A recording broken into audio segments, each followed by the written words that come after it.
Hello, my name is Alina. This is Matteo, my husband. Hello, my name is Matteo. She already said it, so I don't I'm know why Alina. I said it again. So basically, we want to record this video on how it is to be a digital nomad family and how it is to travel with kids and not to get crazy.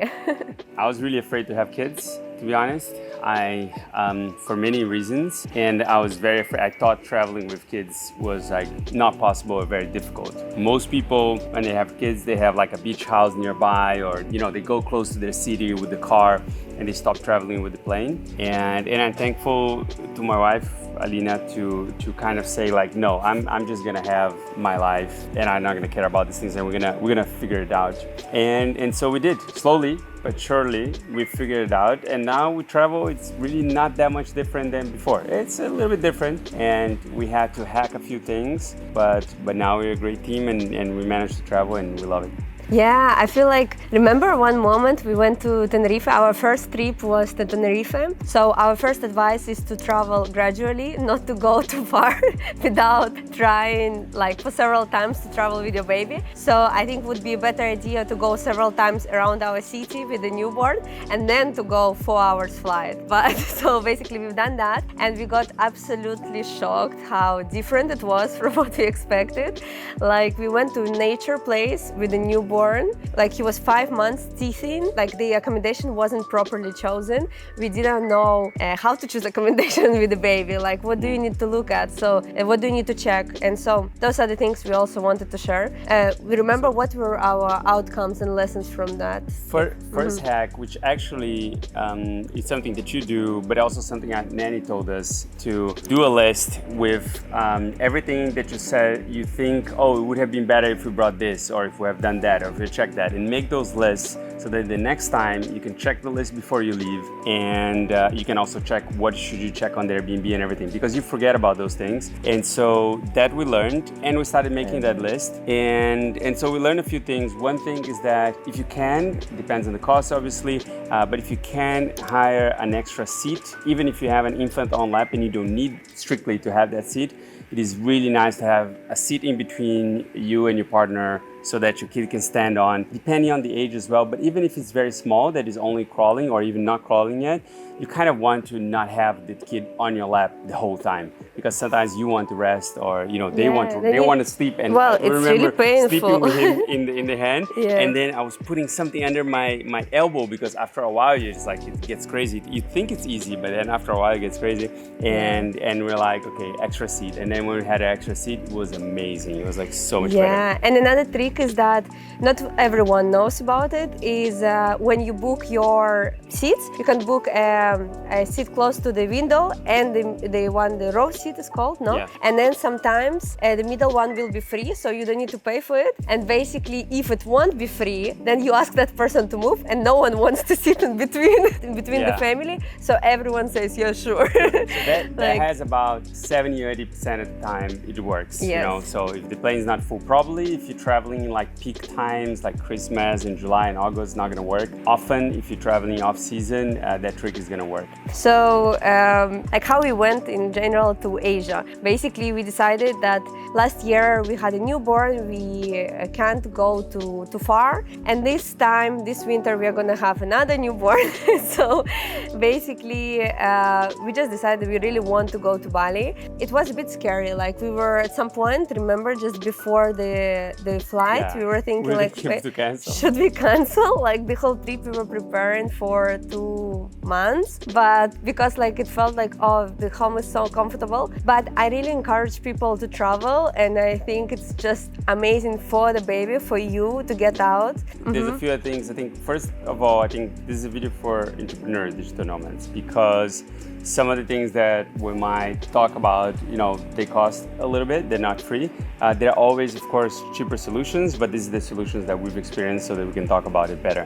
One of the things we decided is to bring the nanny with us, which is something we met some digital nomad families in a conference in Bangkok, and they were like, oh, wait, yes, there's the price of the ticket, but at the same time, there's the price of your time of like finding someone new and teaching them how to do it. Maybe you don't like them, maybe you have to change. Then you change city, you need to change again, and you change city, you need to change again. So if you bring your nanny, you have this advantage. You have help on the flight, and then you have somebody that already knows everything from the start. And so yes, there is a little bit of extra cost, but I think that if you're an entrepreneur, if you take that time and you put it on your business, you're gonna produce more value than trying to save on that. For sure, and the baby is also used to the nanny, so they are not freaking out. Then there is a cheaper option that basically what do you do with the help when you don't have a nanny that can travel with you. In this case, we really recommend to come to the place, and probably better before you go to this place. For example, you're coming to Bali, and better before you go to Facebook groups of the families, you check out, you ask them for recommendations. But we did and it. then we did it as well. We did it once, and we did it when we went to Russia. You mean? Yeah, it worked, but it was more work, and one nanny we didn't fully like. Another we did. Yeah. So, but there was more time involved. They didn't know the routine as perfectly. You had to like tell them this, that, and while our nanny, she just knows everything, and you don't have to tell her anything, and that's really, really nice. Makes traveling more seamless. Yeah, it's really amazing. Then also entertainment for kids. So basically, when we arrived to Bali, we had no idea also what is around. Like, people usually go with scooters everywhere. There are cafes. We know, like, past Bali as digital nomads, we traveled just two of us as a couple, and of course it's different. So now it's a little bit also around the kid. So we need to check on the weekend what we will do. And let me say something about around the kid though, because I think before having kids, I thought this planning around the kid is like how boring. Who wants to just do their days around the kid? But then once you have a kid and there's this beautiful relationship and laughter and enjoyment, you kind of want to do things that they will enjoy too. It's kind of like having a girlfriend or a wife, you know that you're like thinking, oh, she's gonna love that. And maybe sometimes you do things that are not your favorite thing, but is your partner's favorite things.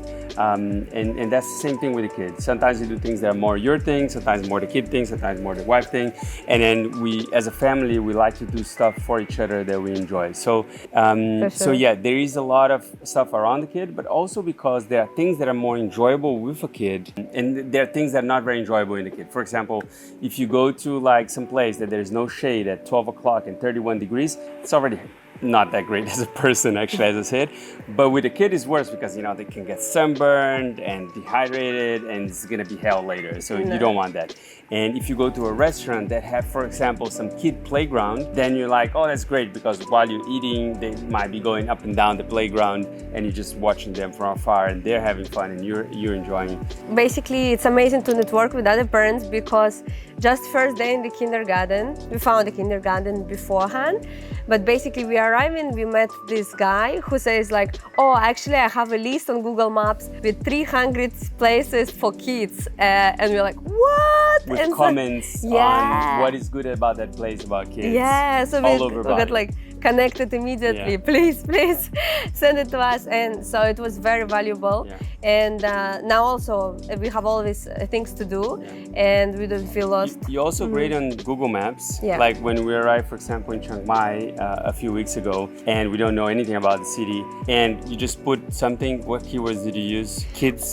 Kids playground. Kids playground. So I use kids playground, indoor playground, and then I check, for example, we went to Chiang Mai before that, and I check all the places with the reviews, and then I save them all and send to myself and to the nanny. So when the nanny also with him, I really love that he is doing things and not just, not doing things. I like him playing and being entertained. For me, one thing I also loved about our nanny in this trip is that, so she knows English, not perfectly, but she knows it. And she also knows how to get around, like order her own taxis, go to the supermarket, and that's really, really important. If you bring a nanny that's gonna be completely lost and like always asking you everything about the place, then it's gonna be difficult. But it is really nice to bring someone that can get around easily and everything. That was such a help for us. And sometimes you can ask her, hey, can you pick up that thing for me, or do this or that? For sure. And that was really amazing.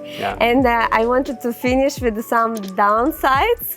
Yeah, let's think what we could say. I think for me, the first one would be organization. It was a bit overwhelming because we are in this trip for 3 months, Asia trip we call it, basically, and we were preparing, I felt like for 2 months, 3 people, preparing, making the list, what do you take for Alex, what do you take for yourself, what do you do before, and obviously like every big trip, then also we don't like our apartment to be empty, so we needed to sublet it. It was quite stressful and tiring, and at some point we were like, already we cannot, we just want to have But our... for me, the most stressful part, I don't know, I didn't feel the planning was that much.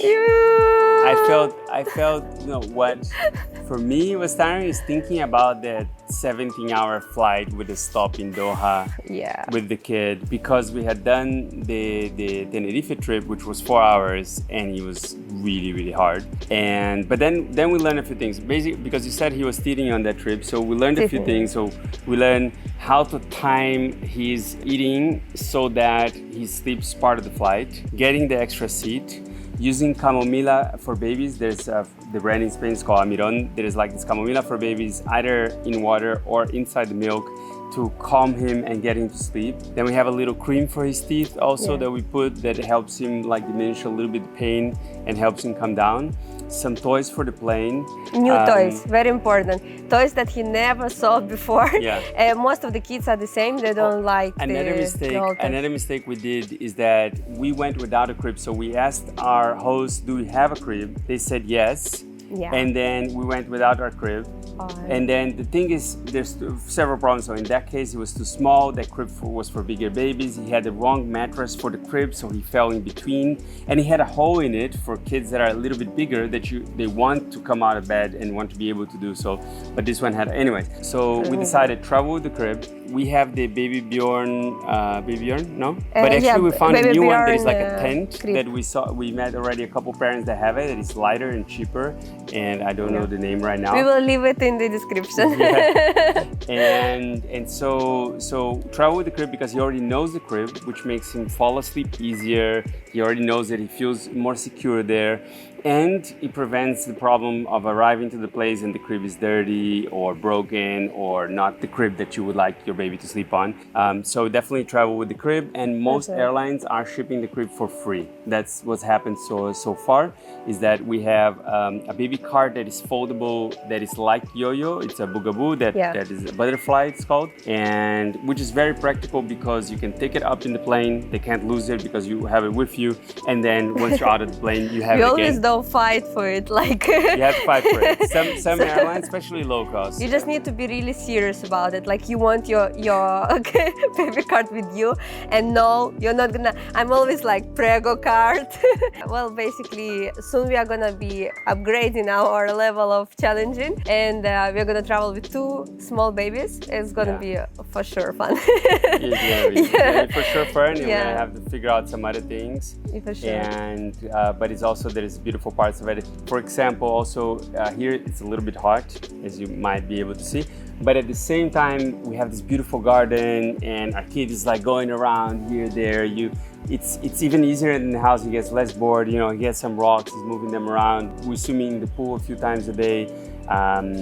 It's warm, so he gets less sick than he was in Barcelona. In the kindergarten, we took him out because he was getting sick like a week after the other, and the sickness were progressing a lot. While here he caught something, but very light. I think because it's outside, it's hot. Here. So you have no drawbacks, like no drawbacks of traveling with a kid. Well, it's definitely not as easy as traveling by yourself. It's not as cheap also because now you need so we do sleep training in a way that he doesn't sleep in our room, and because of that we need an extra room. So we have more planning, you have more costs. I don't know, the rest are the same little drawbacks that there are at home. There are some drawbacks at home. I think that you're entering a new human into your life. You need to make space by removing some other things. You cannot have the exact same life that you had before plus a baby, because then you tend to get overwhelmed and exhausted, and so you need to remove some things. But no, I don't have other drawbacks. Beautiful. It's beautiful for sure, and we really recommend traveling with kids. It's if you are questioning because it can be scary in the beginning to decide on such a big trip. And so, yeah, we hope this video was useful. Yeah. And if it was, please write basically at what stage you are right now, like what if you are planning to trip. And if you have any tips for us or for other people that you hacked on traveling, we're always trying to improve and always trying to learn new things. For sure. Thank you. See you next time. Thank you. Bye.